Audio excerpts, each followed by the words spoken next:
Bismillahirrahmanirrahim.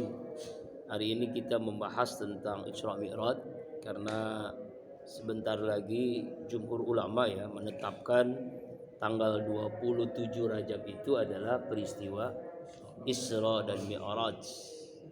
Jadi beberapa hari lagi. Insyaallah hari Sabtu Sabtu besok ya. Nah, karena itu kita bahas hari ini tentang surah Al-Isra ayat yang pertama. A'udzubillahi minasyaitonirrajim. Aku berlindung kepada Allah dari godaan setan yang terkutuk. Bismillahirrahmanirrahim. Dengan nama Allah yang Maha Pengasih lagi Maha Penyayang. Subhana, Maha Suci Allah, alladzi asra, yang telah menjalankan, yang telah memperjalankan, bi'abdihi, dengan hambanya yaitu Nabi Muhammad SAW, lailan, pada malam hari, minal masjidil haram, dari Masjidil Haram di Mekah Al-Mukarramah, ilal Masjidil Aqsa, ke Masjidil Aqsa di Palestina, alladzi barakna, yang Allah memberikan keberkahan, keberkahan dari Masjidil Haram, keberkahan dari Masjidil Aqsa, haulahu, di sekelilingnya, di sekeliling antara Masjidil Haram dan Masjidil Aqsa, linuriyahu, agar kami perlihatkan kepadanya, kepada Nabi Muhammad, min ayatina, di antara tanda-tanda kekuasaan kami Allah, innahu, sesungguhnya dia Allah, was-sami'ul basir, dialah maha mendengar lagi maha melihat. Jadi ayat ini, surah ini berbicara tentang Isra. Sedangkan tentang Mi'raj ini Allah jelaskan di dalam surah yang lain. Jadi ada dua, ada Isra, ada Mi'raj. Kalau Isra itu artinya perjalanan Rasulullah SAW pada malam hari dari Masjidil Haram ke Masjidil Aqsa. Sedangkan Mi'raj itu naiknya Rasulullah dari bumi ke langit menuju Sidratul Muntaha, melewati 3 alam sekaligus. Nah, tentang Mi'raj ini Allah jelaskan di surah yang lain, yaitu di surah Al-Ma'arij ayat 3 dan 4. A'udzubillahi minasyaitonirrajim. Ta'rujul malaikatu waruhu ilaihi fi yaumin kana miqdaruhu khamsina alfasanah. Para malaikat itu naik termasuk malaikat Jibril menuju ke langit dari bumi itu kalau dilakukan oleh malaikat hanya perlu 1 hari atau 1 malam, dan kadarnya kalau dilakukan oleh manusia itu khamsina alfasanah, 50.000 tahun perjalanan. Itu Mi'raj. Nah, kalimat awal kenapa Allah memulai dengan kalimat subhana, berbeda dengan peristiwa-peristiwa yang terjadi di zaman Nabi yang sebelumnya. Peristiwa banjir besar Nabi Nuh, peristiwa Nabi Ibrahim dibakar hidup-hidup, peristiwa Nabi Musa dengan tongkatnya bisa membelah lautan, peristiwa Nabi Isa yang dilahirkan tanpa seorang ayah. Nah, peristiwa-peristiwa itu tidak diawali dengan kata-kata subhana. Berarti ayat ini menunjukkan saking hebatnya peristiwa ini, melebihi daripada mukjizat-mukjizat sebelumnya yang diberikan kepada nabi-nabi sebelum Nabi Muhammad. Makanya diawali dengan kalimat subhana, maha suci Allah. Apa maksudnya? Allah sampai mempertaruhkan ke maha suciannya. Karena peristiwa ini luar biasa, kewasaannya dengan kalimat subhana. Awalnya kalau dilihat dalam ilmu balaghah ini adalah subhanallah. Kan subhanallahullazi, gitu. Maha suci Allah yang asra. Nah, di sini asra berarti Allah yang aktif, Allah yang menjalankan, bukan Rasulullah. Rasulullah itu terima beres, Nabi itu terima beres, dia fasib. Yang aktif itu Allah, Allah yang menjalankan. Makanya peristiwa Isra Mi'raj ini bicaranya keimanan. Kalau Allah yang bicara, kalau Allah yang menjalankan, jangankan peristiwa Isra Mi'raj, menciptakan alam semesta aja mudah bagi Allah, apalagi menjalankan hambanya lebih mudah lagi. Makanya untuk orang yang beriman ini sangat mudah untuk memahami, meyakini peristiwa ini benar terjadi. Kemudian bi'abdihi, dengan hambanya. Apa maksud hambanya? Kenapa Allah tidak menggunakan bi Muhammadin misalnya? Kenapa Allah menggunakan bi abdihi? Ada dua hal. Pertama, bi abdihi ini adalah pengakuan Allah kepada Nabi Muhammad bahwa Nabi Muhammad ini sebagai hambanya, hamba Allah. Kita semua mungkin mengaku kita hamba Allah, tapi belum tentu Allah mengakui kita sebagai hambanya. Jadi satu-satunya hamba Allah yang diakui sebagai hambanya adalah Nabi Muhammad. Bi abdi, hambaku, hamba Allah. Yang kedua, kenapa tidak menggunakan bi Muhammadin? Karena bi abdi ini menunjukkan Rasulullah itu ketika Isra Mi'raj jasad dan ruh, bukan ruhnya saja. Walaupun nanti ada khilafiyah ulama. Ya, tapi pada umumnya jumhur ulama mengatakan dari kalimat abdun saja menunjukkan abdun itu adalah hamba seorang. Seorang itu kan pasti ada jasad, ada ruh. Jadi bukan ruhnya saja. Ya. Jadi dua-duanya jasad dan ruh bi abdihi. Lailan pada malam hari. Jadi peristiwa Isra Mi'raj itu terjadi di malam hari, bukan siang hari. Dan memang seringkali disampaikan peristiwa besar terjadi itu selalu di malam. Iya. Bukan di malam hari. Jadi menjelang ya bisa selesainya subuh. Ya, di malam hari peristiwanya. Peristiwa nuzulul Quran, turunnya Al-Quran malam hari. Ketika Rasulullah berada di Gua Hira menerima wahyu dari Allah melalui malaikat Jibril, Iqra bismi rabbikal ladzi khalaq, itu terjadi di malam hari. Lailatul Qadar, ya, turunnya Al-Quran sekaligus dan juga ibadah lebih baik dari 1000 bulan terjadi di malam hari. Ya. Kemudian Isra Mi'raj pun terjadi di malam hari. Subhanalladzi asra bi abdihi Laila artinya malam. Maka kalau ada wanita bernama Laila artinya wanita yang gemar bangun sholat malam. Ya, wanita yang gemar bangun sholat malam, begitu maksudnya. Kalau wanita malam bahaya nanti. Bang Pandan ya. Wanita yang gemar bangun sholat malam. Ya. Minal Masjidil Haram, dari Masjidil Haram. Kenapa peristiwa ini dari masjid? Ya, bukan dari mana-mana. Kenapa Masjidil Haram? Karena Masjidil Haram itu ada Ka'bah. Itulah bangunan pertama yang dibangun oleh kakeknya Rasulullah, ya, Nabi Ibrahim dengan Nabi Ismail alaihissalam. Kemudian ke Masjidil Aqsa. Kenapa ke Masjidil Aqsa bukan ke Masjid Nabawi? Karena Masjid Nabawi belum ada. Yang kedua, Masjidil Aqsa itu yang didirikan adalah oleh kakeknya beliau juga, yaitu anaknya dari Nabi Ibrahim, Nabi Ishak alaihissalam. Ya, kalau Masjidil Haram Nabi Ismail dengan Nabi Ibrahim, kalau ini adalah Nabi Ishak alaihissalam. Kemudian juga rahasianya kenapa ke Masjidil Aqsa, karena semua nabi itu umumnya dari Bani Israel di Palestina. Ya, Nabi Yakub, Nabi Ishak, Nabi Yakub, Nabi Yusuf, terus ke Nabi Musa, Nabi Isa, semuanya itu dari Masjidil Aqsa, dari Palestina. Nah, ini tiba-tiba Rasulullah ini, Nabi Muhammad SAW ini dari tanah Arab. Nah, ini jadi pengakuan bahwasanya Rasulullah itu kakeknya sama, yaitu Nabi Ibrahim. Ya, allazi barakna haulahu, yang Allah berikan keberkahan sekelilingnya. Jadi keberkahan di Masjidil Haram sekelilingnya dan keberkahan di Masjidil Aqsa sekelilingnya berkah. Ya, bertambah terus kebaikan-kebaikan. Makanya Masjidil Haram itu kita sholat 100.000 pahalanya. Ya Allah. Masjidil Aqsa 500 pahalanya. Masjid Nabawi 1000 pahalanya. Ini sebagai apa? Penyemangat beribadah di kedua masjid yang suci ini, ya. Jadi makanya Rasulullah SAW itu ziarah yang paling utama adalah ketiga tempat, yaitu Masjidil Haram, Masjid Nabawi dan Masjidil Aqsa, ya, tempat ziarah yang paling utama. Jadi tempat iktikaf yang paling utama adalah 3 masjid tadi, Masjidil Haram, Masjid Nabawi dan Masjid Aqsa. Saya belum pernah Masjid Aqsa. Bang Padan sudah ya? Belum. Yang lain sudah mungkin Pak Mukhlis sudah kali. Aqsa udah ya? Alhamdulillah. 2010 ya. Nanti jamaah jadi dia ke Masjid Aqsa. Pernah juga? Itu batu pelayan itu memang ada waktu 2 minggu sebelum misalnya Mesir. Musi. di sana.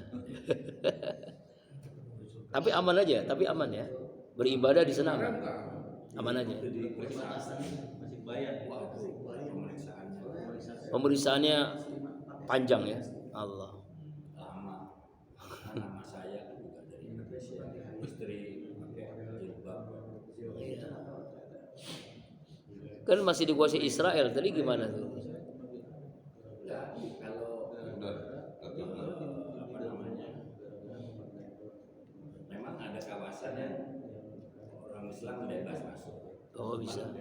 Random itu mereka, kita ditanya agamanya karena sudah ada. Oh Karena banyak penyusup. ke sana. Oh. Oh iya. Ya. Pak ini kan Isra. Iya. Isra. Yang di surat Al-Isra ayat 1 ini kan. Iya. Bukan Isra-nya. Mi'rajnya di mana ya? Itu tadi saya bilang. Ini di surah Al-Ma'arij, surah ke-70.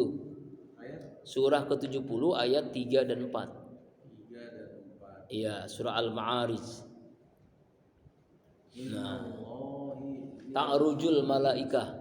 Ada ketemu? Malaikatu warruhu ilaihi fi yaumin kana miqdaruhu khamsina alf sana. Apa artinya? Ini sambungan dari ayat kedua. Iya. Azab dari Allah memiliki tempat-tempat. Tapi yang intinya ayat 34 ya. Disuruh baca. Malaikat dan Jibril menghadap kepada Tuhan dalam sehari setara dengan 50.000 tahun. Nah, 50.000 tahun tuh kalau dilakukan oleh manusia menuju langit. 50.000 tahun. Sekarang baru tahun 2023 baru sampai mana? Ah ini ya, jadi 568. 3 ayat 3 dan 4 surah ke-70 ayat 3 dan 4 ta'rujul malaikah ta'zujul malaikatu wa ruh 3 dan 4. ayat 3 dan 4 surah ke-70 Artinya di sini azab dari Allah. bukan setelah ayat 3 dan 4 Ya memang tadi saya bilang penggalan ayat. penggalan ayat aja 3 dan 4. iya ayat 3 dan 4 Yang Allah yang memiliki tempat naik ya tempat naik kan Mi'raj itu naik ya. tapi nggak menyebutkan. Tidak ya memang tidak menjelaskan Ada jadi. beberapa ustaz. Kalau nggak salah saya lupa. Ya. Atau siapa? Yang ada di Al-Quran itu adalah Isra-nya. Iya. Isra-nya sudah. Ya makanya penjelasannya di situ. Itu tentang Mi'raj secara umum memang. Jadi tempat naik. Jadi naiknya malaikat itu perlu semahari. Orang mu'alaf yang pernah jadi Ya, Kristen langsung percaya karena Yesus juga. naik. Yesus kan Mi'raj kan? Iya, naik ke langit. Tapi yang diturunkan nanti menjelang kiamat. Iya, Yesus Iya, Mi'raj. iya betul. Itu juga ada perjalanan Isra-nya juga. Jadi memang di salah satu sudut masjid itu Iya. masih ada tempat yang lubang, Tempat khusus gitu ya. ada batu, Ya, langsung naik. langsung naik. Dan memang tempat itu memang paling dekat ke atas. Di daerah Tapi batunya nggak melayang kan? Ya enggak. Apa? Nggak kan? juga batunya itu nempel. Tapi ada batu juga yang di dinding itu lubang gitu. Kalau dalam riwayat ya. Di Arab itu kan apa namanya, bebatuan yang anu tuh banyak gitu. Kalau kita ke Alula aja kan batu-batu memang sudah terbentuk apa segala macam. Berarti bagus-bagus Alula. Udah pernah ya Alula. Jadi apa namanya? Kalau dalam riwayat itu ada eskalator khusus namanya. Namanya Sulamul Jannah, tangga dari surga. Kalau Isra itu dengan buraq, kendaraan khusus yang Allah siapkan secepat kilat, buraq lebih kecil dari kuda. Di mana? Di Al-Hadis. Hadis. Oh, dia. Hadis. Jadi penjelasan. Jadi ayat dijelaskan oleh hadis Rasulullah tentang buraq, tentang Sulamul Jannah. Buraq itu kendaraan khusus dari Masjidil Haram Masjid Aqsa. Sedangkan Sulamul Jannah itu tangga khusus. Ya, tangga mungkin semacam eskalator atau apa wallahu alam untuk bisa menuju ke langit itu. Ya langit pertama 2 sampai ke 7 dan sampai ke Sidratul Muntaha. Sulamul Jannah. Itu penjelasan-penjelasannya itu Apa ya? Apa penjelasan itu Israeliat atau menurut Hadis, ada hadisnya. Ada hadis-hadisnya. Hadis tentang sholat 50 waktu itu juga ada. 50 waktu menjadi 5 waktu itu ada hadisnya. Ada hadis-hadisnya. Kemarin Pak Ustaz Safri bilang ini Iya. dengan pendekatan ilmiah nggak Pak, nggak bakal nyampe. Iya. Harus dengan iman. Makanya ada, Peristiwa yang kan betul. Itu di luar jangkauan akal. Belajar teori kuantum mungkin. kuantum bisa tapi banyak orang yang ini Fisika kuantum itu. Jadi ada dalam hidup ini ada kauniyah, ada robaniyah. Ya, kalau kauniyah sebab akibat, kalau robaniyah ini kemaha kuasaan Allah. Nah, kalau bicara kemaha kuasaan Allah, iman bicaranya. Kalau ilmu itu sangat terbatas. Otak kita ini sangat kecil untuk membawa peristiwa yang besar. Isra Mi'raj itu peristiwa besar, otak kecil, jadi nggak nyambung. Istilahnya gitu. Makanya itulah pentingnya kita memahami ada kauniyah sebab akibat, ada robaniyah. Kita ada itu karena ada kerjasama baik ibu dan ayah kita. Ibu ayah kita ada karena kakek nenek dan seterusnya dan seterusnya. Tapi ada manusia yang tidak harus kauniyah, nggak harus ada ibu ayah. Nabi Adam alaihissalam, nggak ada harus ada ayah, yaitu Nabi Isa hanya punya ibu. Ya, itu Maryam. Nah, itu namanya peristiwa robbaniyah, kemahakuasaan Allah. Zaman sekarang ada Maryam. Nauzubillah, modern ya. Punya anak nggak jelas bapaknya siapa. Itulah peristiwa apa? Robbaniyah, kekuasaan Allah. Sama silakan. Sama dengan api itu panas, ya. Menurut kita. Tapi kalau menurut Allah itu netral. Ketika Nabi Ibrahim dibakar hidup-hidup oleh api, oleh Namrus dengan api itu, Allah berfirman, ya narukuni bardaw wa salaman ala Ibrahim. Api dingin, sejuk, selamat. Nabi Ibrahim itu selamat dengan api yang membakar tubuhnya bahkan kedinginan. Nah, itu apa namanya? Robbaniyah, kemahakuasaan Allah. Begitu pula dengan Isra Mi'raj. Jadi kalau pemahaman Isra Mi'raj ini kalau hanya akal kita itu tidak akan nyambung. Ya, harus dengan iman. Makanya kenapa ada kelompok besar ketika peristiwa ini terjadi dijelaskan dalam hadis itu ada kelompoknya yang percaya yakin itu Abu Bakar, ada kelompoknya yang ragu-ragu Ubay bin Salul, ada kelompoknya yang kafir, bahkan gelar Rasulullah itu berubah. Sebelum peristiwa Isra Mi'raj Al-Amin, setelah peristiwa Isra Mi'raj Al-Majnun. Kan berubah kan? Dulunya Amin, Al-Amin, yang jujur, yang dipercaya, menjadi gila. Inilah orang kafir, Abu Jahal, Abu Lahab, Abu yang lain, Abu Janda, Abu Gosok dan sebagainya. Ini ya. Jadi peristiwa Isra Mi'raj itu dari zaman dulu pun begitu. Ada yang percaya, yakin, Abu Bakar, makanya mendapatkan gelar As-Siddiq. Ya, ketika ditanya orang kafir pun dia mengatakan lebih daripada itu. Kalau yang mengatakan Muhammad bin Abdullah Rasulullah Al-Amin, saya percaya. Lebih dari itu saya percaya. Itu sampai begitu Abu Bakar, maka mendapat gelar As-Siddiq yang membenarkan peristiwa Isra Mi'raj. Nah, kemudian kapan peristiwa itu terjadi? Para ulama berbeda pendapat. Ada yang mengatakan bahwa peristiwa ini terjadi di malam 27 Rajab tahun ke-10 kenabian Rasulullah. Ya, ada juga yang mengatakan 6 bulan sebelum hijrah atau bulan Muharram tahun ke-13 kenabian. Ada yang mengatakan setahun sebelum hijrah atau Rabiul Awal tahun ke-13 kenabian. Sedangkan menurut riwayat Ibnu Sa'ad, peristiwa itu terjadi 18 bulan sebelum hijrah.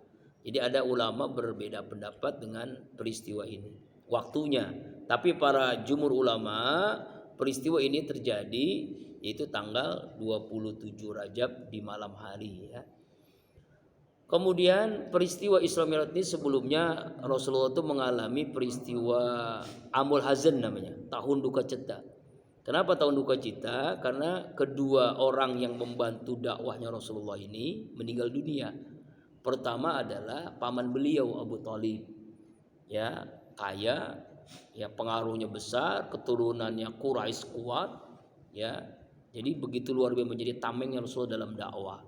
Kemudian istri beliau Sayyidah Khadijah binti Khuwailid meninggal dunia sebelum peristiwa Isra Mi'raj ini. Makanya sebagai apa? Bagian daripada kabar gembira dari Rasulullah, dari Allah Subhanahu wa taala untuk Nabi, ya, setelah mengalami tahun penuh dengan kedukaan, kesedihan, ya, kesedihan pada Rasulullah sallallahu alaihi wasallam.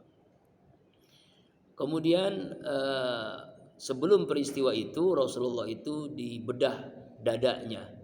Ya, ini dalam beberapa riwayat, ya, Rasulullah ini pernah mengalami bedah dada ini untuk membersihkan hati ini beberapa kali.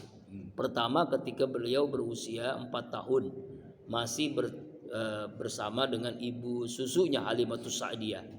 Kedua ketika Rasulullah berusia 10 tahun, ya, ketika mendekati usia mukallaf, dibersihkan oleh malaikat Jibril dengan air Zam-Zam. Kemudian ketiga ketika Rasulullah itu membawa wahyu, ya, pengangkatan Nabi ketika Rasulullah berusia 40 tahun.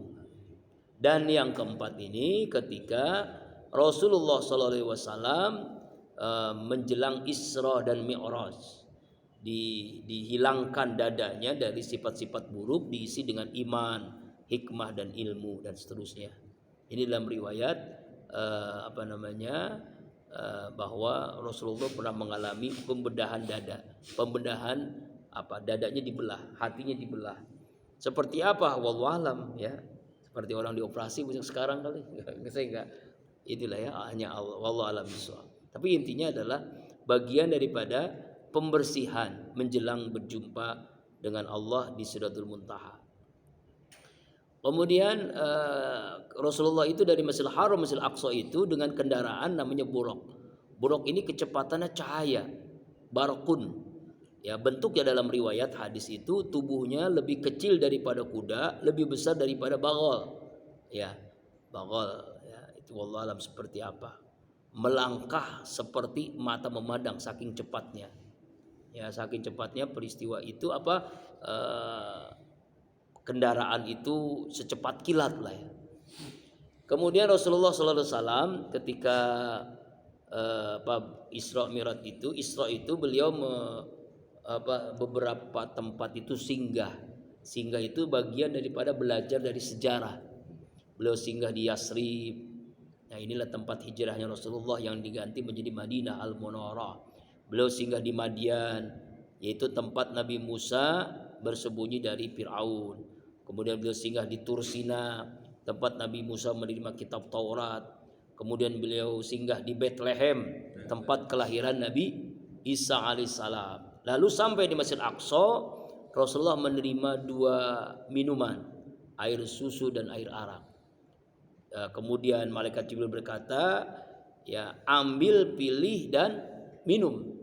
Lalu Rasulullah langsung memilih air susu. Sodaqta, kau benar. Seandainya kau milih minuman air arak, nah, bagaimana nanti umatnya menjadi pemabok semua. Rasulullah meminum air susu. Memang air susu itu air yang kita senangi, ya. Susu itu sehat, ya. Ya, minum susu. Ya, Bang Pardan minum susu sehat. Susu yang mana? Kemudian sampai di Masjid Aqsa, dan tadi diceritakan pengen pulang. Susu, ya, Allah Akbar. Ya, susu, ya, nenen, ya, Allah Akbar. Nah, jangan lama-lama bicara susu, ya. Kemudian setelah sampai di situ, Rasulullah itu tadi saya ceritakan Sulamul Jannah. Ta'rujul malaikatu waruhu kana min khamsina alfah. Itu perlu waktu 50.000 tahun kalau dilalui oleh manusia biasa. Ya. Nah, kemudian Rasulullah menuju alam yang kedua, namanya alam malakut. Kalau Masjidil Haram, Masjidil Aqsa itu alam alam nasut, lalu menuju alam malakut, yaitu langit pertama sampai ke 7. Nah, di dalam riwayat lagi ini dalam kitab Dardir, ya, itu diceritakan Rasulullah itu berjumpa dengan para nabi setiap langit itu. Langit pertama berjumpa dengan Nabi Adam. Langit kedua berjumpa dengan Nabi Yahya, Nabi Ishak. Langit ketiga berjumpa dengan Nabi Yusuf. Langit keempat berjumpa dengan Nabi Idris. Langit kelima berjumpa dengan Nabi Harun. Langit keenam berjumpa dengan Nabi Musa. Langit ketujuh berjumpa dengan Nabi Ibrahim alaihissalam. Setelah itu Rasulullah dan para nabi ya di Baitul Ma'mur melakukan sholat 2 rakaat ya sebelum perintah sholat ya. Salat 2 rakaat bersama para nabi dalam sebuah riwayat ya. Sekali lagi ini peristiwa ini dijelaskan dalam beberapa hadis. Kemudian setelah itu diperlihatkan ya oleh Allah bersama malaikat Jibril gambaran surga, gambaran neraka. Sekali lagi gambarannya ya, gambaran surga, gambaran neraka. Nah, setelah itu Rasulullah sallallahu alaihi wasallam ya menuju ke tempat yang namanya itu Sidratul Muntaha. Nah, Sidratul Muntaha ini malaikat Jibril minta izin tidak bisa mengikutinya. Kenapa? Karena memang perintah Allah hanya sampai di Baitul Ma'mur, di langit ketujuh. Jadi tidak sampai ke Sidratul Muntaha. Sampai di sini Rasulullah dalam riwayat mengucapkan salam kepada Allah. Dengan salamnya at-tahiyatul mubarakatus salawatut thayyibatu lillah. Segala penghormatan, segala keberkahan, segala kebaikan itu hanya milik-Mu ya Allah. Lalu Allah Subhanahu wa taala menjawab salam Rasulullah dengan assalamu alayka ayuhan nabiyyu wa rahmatullahi wa barakatuh. Semoga keselamatan atasmu hai Nabi Muhammad. Demikian juga rahmat Allah dan keberkahan Allah untukmu hai Nabi Muhammad. Mendengar jawaban itu Rasulullah mengatakan ya dia tidak ingin sendiri mendapatkan semuanya itu. Lalu kata Nabi, assalamu alayna wa ala ibadillahis salihin, semua keselamatan untuk kami dan seluruh hamba-hamba Allah yang saleh. Mendengar jawaban Rasulullah SAW, para malaikat dan para nabi yang berada di langit ketujuh itu bersyahadat dan bersalawat. Asyhadu an la ilaha illallah wa asyhadu anna Muhammadar Rasulullah. Allahumma salli ala Sayyidina Muhammad. Allahumma salli ala Muhammad. Nah, itu ucapan yang kita baca dalam tahiyat. Makanya Nabi mengatakan as-salatu mi'rajul mu'min, salat itu mi'raj. Orang beriman itu mi'rajnya adalah salat. Nah, makanya ketika kita membaca tahiyat ini bayangkanlah ucapan ini yang dilakukan oleh Nabi dijawab oleh Allah, lalu para malaikat pun bersyahadat dan bersolawat. Nah, ini kita bayangkan itu ucapan yang kita baca ketika tahiyat. Kemudian tadi dijelaskan Rasulullah itu diperlihatkan beberapa gambaran-gambaran surga ya, beberapa gambaran-gambaran neraka agar bisa menjelaskan kepada umatnya ya, kepada kita ini. Di antaranya Rasulullah melihat di surga ini para penghuni surga ini menanam, langsung panen, langsung bisa dinikmatin. Apa ini? Ini gambaran umatmu ya Rasulullah yang melaksanakan infak, sedekah, zakat, ikhlas karena Allah dengan pahala yang berlipat-lipat ganda. Ya, bahkan minimal 700 kali lipat. Kemudian yang berikutnya Rasulullah itu mencium yang wangi yang sangat harum. Lalu ditanyalah malaikat Jibril kepada Rasulullah, wangi apa ini? Inilah wangilah seorang wanita muslimah yang taat kepada Allah, mempertahankan imannya, mempertahankan diri dan keluarganya direbus oleh Fir'aun karena mempertahankan imannya, itu Siti Masitah. Kemudian di neraka diperlihatkan gambaran neraka, yaitu ada segerombolan manusia yang menghadapi daging yang nikmat, matang dengan daging yang mentah, yang busuk dan penuh dengan binatang-binatang. Lalu anehnya orang-orang itu kok memperebutkan yang busuk, yang mentah, yang banyak binatangnya itu.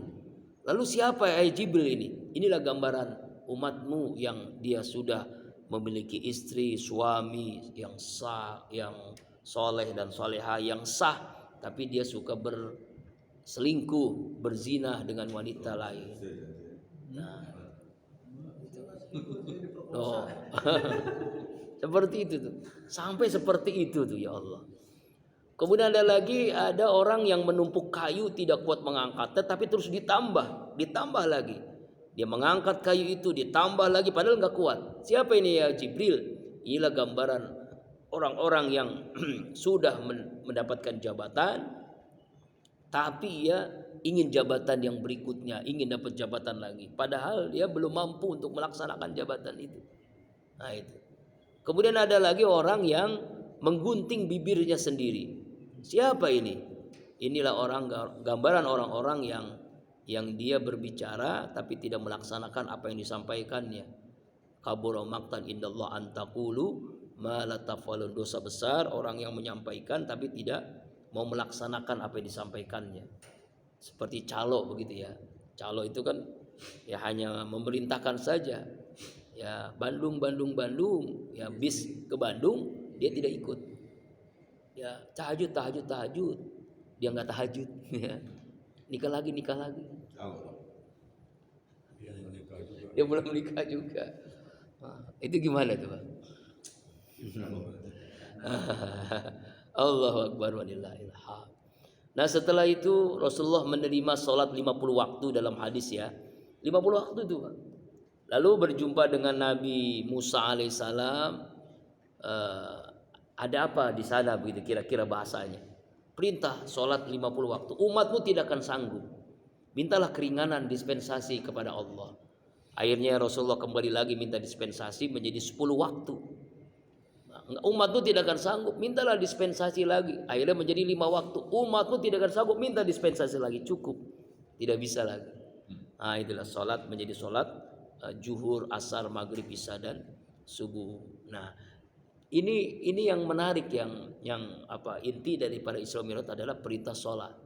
Kemarin ya minggu yang lalu saya jelaskan bahwa perintah-perintah yang lain itu Allah cukup turunin ayat.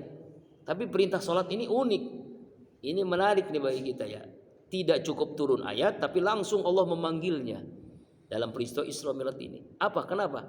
Karena pertama sholat itu tiang agama. Ya kalau sholatnya benar maka tiang agama yang agamanya itu akan kuat. Tapi kalau dia meninggalkan sholat berarti dia agamanya akan runtuh.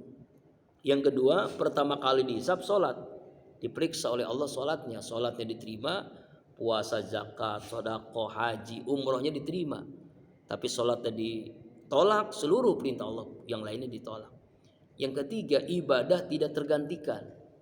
Ibadah puasa bisa digantikan dengan fidyah karena sakit. Ibadah zakat bisa digantikan, dia bisa menerima zakat, mustahik zakat. Ibadah haji, apalagi ibadah haji bagi yang mampu melaksanakannya. Tapi sholat tidak bisa digantikan. Sehat sakitkah wajib sholat. Di rumah di perjalankah wajib sholat. Ibadah tidak tergantikan sholat. Itulah kenapa Allah langsung memanggilnya dalam peristiwa Isra Mi'raj ini sholat 5 waktu. Ya, nah ini intinya. Nah, makanya karena itu dengan peristiwa Isra Mi'raj ini kita kembali lagi mengingatkan ya untuk memperbaiki sholat kita. Karena sholat ini dalam Al-Quran ini ada 4 tingkatan. Yang 3 rugi, celaka, hanya 1 yang beruntung. Yang rugi siapa? Fawailul lil musallin alladzina hum an salatihim sahun alladzina hum yuraun wa yamna'unal ma'un. Nah itu 3 kelompok yang rugi itu. Pertama sholatnya sahun, menunda-nunda waktunya. Ya, zuhurnya ke asaran, asarnya ke maghriban, maghribnya ke isyaan, isyaannya ketiduran, subuhnya ke siangan. Nah, kapan sholatnya kalau gitu? Ya, sholatnya sekedarnya, yang penting sholat. Ya, kusurukan, subuhnya kesurukan. Misalnya kecapean. Iya, isanya kecapean. Yang kedua riaun, yuraun, ria. Dia sholat tapi ingin dilihat, ingin dipuji, ingin dilihat oleh temannya, tetangganya, gurunya, istrinya, anaknya. Jadi bukan karena Allah, yuraun. Lalu yang ketiga, dia sholat tapi dia tidak mau berbagi. Yamna'unal ma'un itu artinya orang yang bakhil, orang yang kikir. Dia rajin sholat tapi sholatnya tidak membuat dia menjadi pribadi yang soleh sosial. Dia solehnya hanya ritualnya saja. Nah ini juga termasuk orang yang rugi. Siapa yang beruntung? Hanya 1. Qad aflahal mu'minun alladzina hum fi shalatim khashi'un. Sungguh sukses orang yang beriman yang dia sholatnya khusyuk.